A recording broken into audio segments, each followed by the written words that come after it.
video games would not be where they are today without Halo. Very few video game franchises can claim to have the commercial, critical, and cultural impact that Halo has achieved.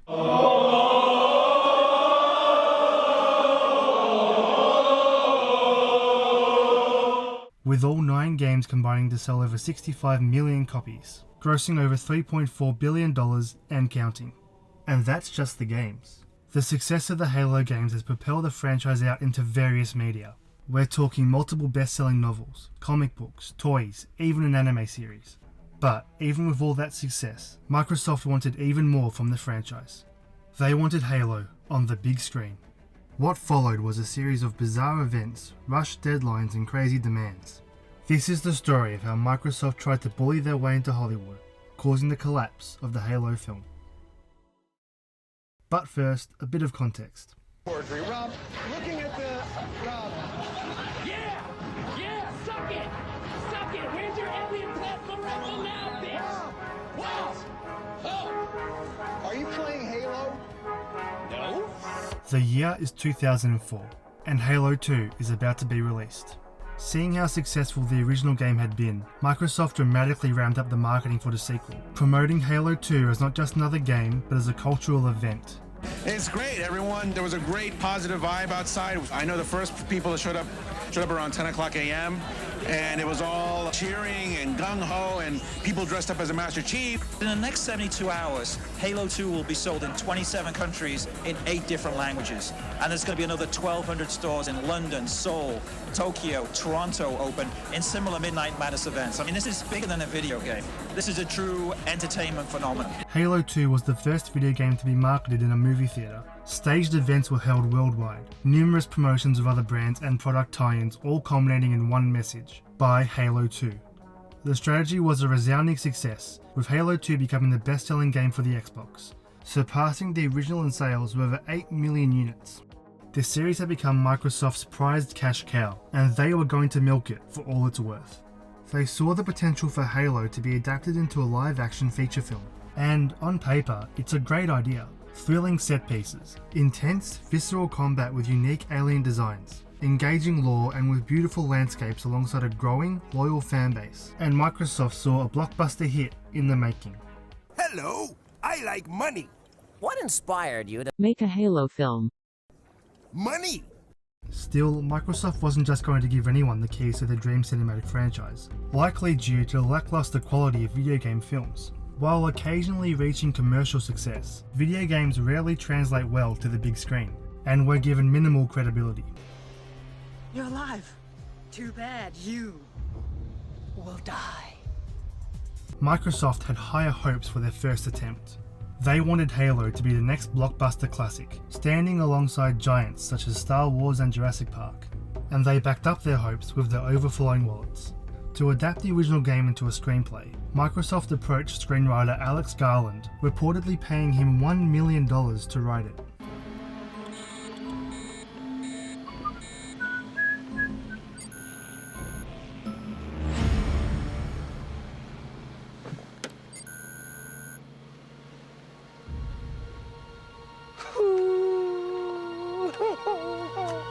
So who is Alex Garland? Is a screenplay by him really worth $1 million? I mean, probably not. Like $1 million for a screenplay kind of sounds like insanity, but I mean, let's just go with it. I'm sure Garland wasn't complaining.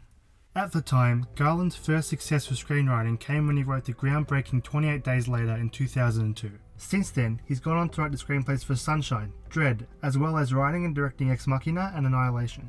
He excels at incorporating thought-provoking, powerful messages and themes with intense, heart-pounding action. The perfect recipe for Halo. Now luckily, the screenplay is available to read online, and it's a pretty great read from start to finish. It has its issues, mainly stemming from the adaptation having to remove various missions from the game, which does have to be expected when condensing a 10 to 13 hour campaign into a 2-hour cinematic blockbuster. The action is depicted as violent and gory, with soldiers and aliens being cut in half by energy swords and blown into pieces by plasma grenades. He also does a great job at incorporating sequences of the game into the screenplay, which is a nice nod to Bungie's dedication to making the game as close to a thrilling blockbuster experience as possible. Overall, while it takes a few liberties from the source material and includes a few too many dream sequences for my liking, there is no doubt in my mind that this film would have been the best video game to film adaptation. Which I know isn't exactly saying much, but the point still stands regardless. By 2005, Microsoft had a screenplay. The next step was to pitch the project around the Hollywood studios. Remember, by 2005, Halo was one of, if not the leaders of the video game industry, and the popularity of the games was only rising. Microsoft knew this, and since they owned what Hollywood wanted, they were going to dictate the terms. Microsoft approached agent Larry Shapiro and his team from the Creative Artists Agency, and together they created a list of demands called a term sheet alongside the screenplay. Microsoft's agents then called the major studios around Hollywood: 20th Century Fox, Universal, Paramount, Warner Brothers, MGM. Microsoft aimed for a bidding war between the studios. The only studio Microsoft refused to call was Columbia, which is owned by Sony, so obviously that wasn't going to happen. We told them, you need to have all your decision makers in a room because we're going to deliver the script for you to read together with a term sheet, but there's a fuse on it. You'll only have a certain amount of time to make a deal. What they did next, I promise you I'm not making up. This is actually what Microsoft did. Shapiro employed several character actors who matched Master Chief's height, hired them all official Master Chief costumes in colours red, blue or green, and then had these actors deliver the screenplay and term sheet to each Hollywood studio. Once each Master Chief arrived, they would draw in a crowd by posing around the studio. They would then walk into the meeting room, stand in the room while the executives read the screenplay and Microsoft's demands, leaving only when the meeting was over. Don't get any funny ideas. Obviously, studio security was notified beforehand, preventing any fatal misunderstandings. This was Microsoft announcing their arrival into the filmmaking industry. Some were impressed, others were not. It was one of those gimmicky Hollywood things. Hey, force everybody into a room, make it feel urgent, and have a guy show up in costume and oh my god, this was like a big deal. It probably served Microsoft and the Creative Artists Agency well at the time, but ultimately it seemed like a bit of manufactured theatre to me. What stalled the deal for so many wasn't Microsoft's attempt to create a sense of excitement and wonder, it was their demands. Here's what Microsoft demanded in their insane term sheet. Creative approval of a director and cast. $10 million against 15% of the box office gross. Minimum $75 million budget. Microsoft was not going to put money into the production. They also wanted a fast-tracked production, and the exclusive rights to the film's merchandise. 60 first-class plane tickets for Microsoft personnel and their guests to attend the premiere. The winning studio had to pay to fly one of Microsoft's representatives from Seattle to LA, who would then oversee post-production. These demands were insane, causing many of the studios to back out. I'm out.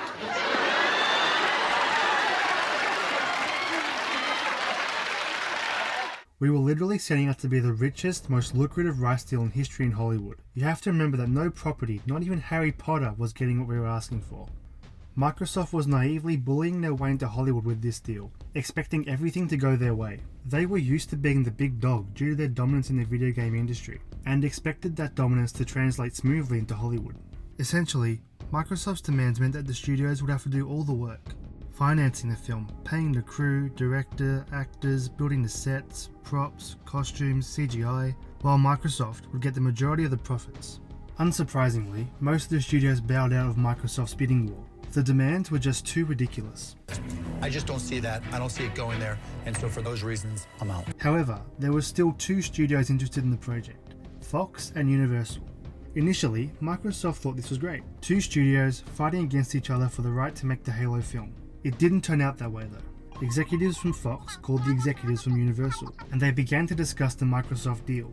They decided that the demands were just too much for either studio alone, but if they instead partnered on the deal, then they were in business. Microsoft wasn't exactly pleased with this deal, but seeing as it was the only offer on the table, they accepted on August 22, 2005, with summer 2007 as the target release date. With the deal finalised, Microsoft began looking for a director. However, Microsoft's hustle of the film industry continued to be a problem, as they wanted a big name attached to direct the film, so they went to arguably the most prominent director of the time. And the Oscar goes to Peter Jackson, Lord of the Rings. In 2005, he was the director in Hollywood. His Lord of the Rings trilogy that finished in 2003 was a massive success financially and critically, whilst also dominating the Academy Awards. Microsoft wanted Peter Jackson, and it was going to cost Fox and Universal a lot of money. For context, Peter Jackson was paid $20 million up front for 2005's King Kong, which is the highest salary ever paid to a film director in advance of production to date. And remember, Microsoft was not going to pay Jackson's salary. Peter Jackson could not direct the Halo project due to his prior commitments to his next film, The Lovely Bones. He did agree to co-produce Halo and recommended his protege, Neil Blomkamp, to direct. Blomkamp was a South African up-and-coming director who had made his mark with Nike commercials and a unique short film about alien apartheid called Alive in Joburg.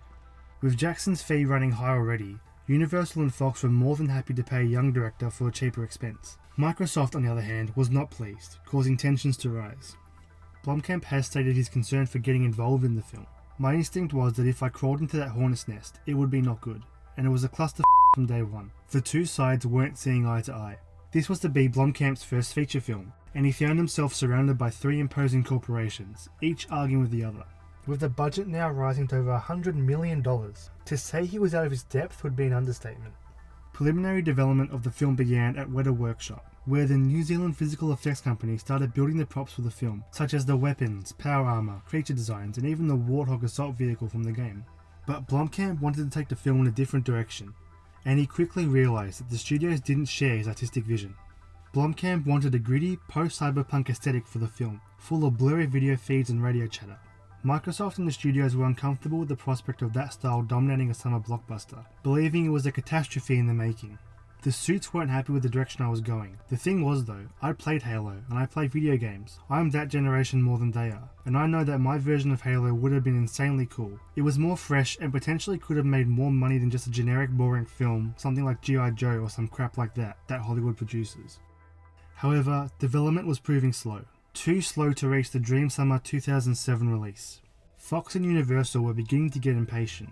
Development costs for the studios continued to rise steeply, and on top of Microsoft's insane deal, there was a growing discomfort.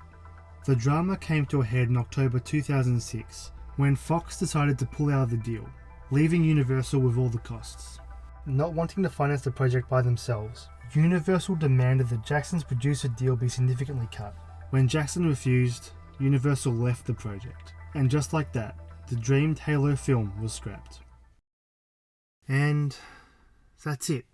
That's the story of how Microsoft's greed got in the way of their own ambitions. What ultimately killed the Halo film was money. Microsoft's unwillingness to reduce their deal killed the deal. Their unwillingness to reduce their gross in the deal meant it got too top heavy. That movie could have been Avatar. Blomkamp also agrees. Because Microsoft is such an omnipresent, powerful corporation, they weren't just going to sit back and not take a massive cut of the profits. Ultimately, that's essentially what killed the film.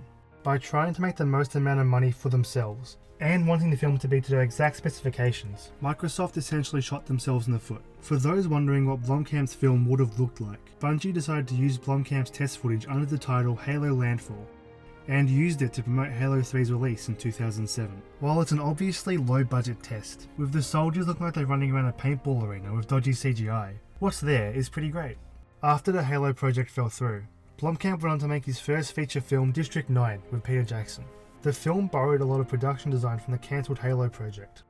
Halo just suddenly basically dropped dead on its feet due to studio politics. Nothing to do with Neil or the project. There was just this weird political situation that was outside of our control that was happening, and basically the film sort of dropped dead on its feet. Which is a pretty horrible thing because you've committed emotionally to a film, you've got excited about it, you really, this is a movie you want to see badly, and Neil was doing a terrific job with conceptual art, with monsters, with creatures. We've got all this Halo stuff down in New Zealand locked away in cabinets that no one's ever seen, which is really kind of quite stunning, all supervised by Neil. And then the movie fell over and we got kind of disillusioned with what happened. And we also felt terrible because we were trying to godfather the movie and help Neil get his first feature film made, and this is what happened. The whole thing died. I mean, God, how bad do you feel when that happens? It's like, well, this is as good as we could do, was to, help him on a film that never got made. We first met Neil when we were considering the production of a film called Halo, based on the video game. As it was, Halo never happened. The moment that film collapsed, when I was getting ready to sort of pack up and leave, Fran Walsh, it was actually Fran's idea, she was like, why don't we just keep all of the momentum and the energy going that we have here and just do another film? So I guess, to take a silver lining out of this whole situation, without the Halo film being scrapped, we wouldn't have gotten District 9, which is a pretty great film that I recommend without hesitation. And the film's success both critically and commercially kind of proves that film executives don't really know what they're talking about. Today, the Halo franchise is still going strong, with a new game on the way and even recently announcing a Halo TV series to be released next year on Paramount+. However, a live-action Halo film could have been the shot in the arm that video game films needed and still need today. But sadly, that dream looks to be less and less a reality as the years go on.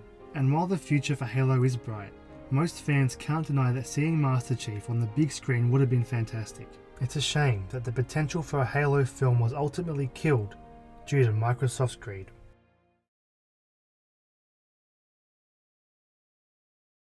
Hey everyone, just want to say thank you for watching my video. If you liked it, please leave a like, it'd mean a lot.